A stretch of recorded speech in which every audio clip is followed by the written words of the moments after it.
What's up mga insan? Yan, isang maulang hapon sa inyong lahat. Talaga namang lakas talaga ng ulan ngayong hapong ito. Yan, lakas. Kaya naisipan ko ngayon na magluto ng saging para sa aking merienda. Ayan, binubukod-bukod ko na ang hinog. At talaga namang aribay sobrang hinog na. Ako'y nagutom na, kakaungkot din sa bahay dahil bakasyon.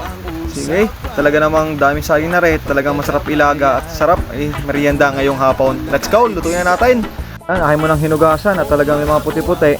Mas maganda na yung malinis, di ka? Mas safe kainin. Yan, after kong hugasan, dali-dali ko naman kinuha ang aking kaldero.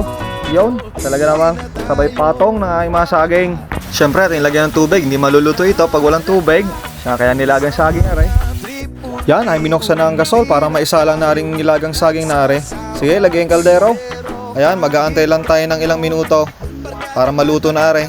Siya ating munang takluban para mas mabilis ang pagkaluto. Ay arina, talaga namang kuluan ay parang bulalo.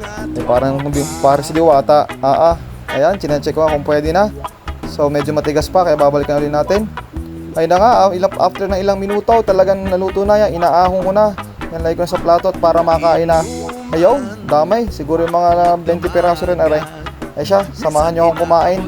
Ay na nga, dahil malamig ang panahon nga at nag-uulan, ay samahan natin kape. O, sarap tawang na rin, kape at nilagang saging. Yun, unang higop. Ala, yun, lasap na lasap. So tara, subukan natin. Unang kuha, ayan, medyo mainit. Kaya pagbukas ko, garna yung nangyari. Hey, hey, hey, hey, let's go! Every time I come a nigga gotta sit it, then I gotta go, and then I gotta get it, then I gotta blow, and then I gotta show that every little thing a nigga did be doing, cause it doesn't matter, cause I'm Init! Ay na, sobrang init pa yun. Naparap na ako dun eh. Yan, tuloy pa rin ang kain kahit mainit. Ay sarap talaga eh. Talagang pagkagutom ko na rin. At pagkaganda ng panahon, sabay higop ng kape. Talaga namang swak na swak. Ayos! Ay na, lumakas na ang kulog. Wala ng kuryente. Pasabi niya ako din baka mawala ng kuryente. Ayan, akin munang tatapusin ang aking pagkain na rin. Ang asawa ay natakot sa kulog eh. Saraduhan ko daw ang bintana.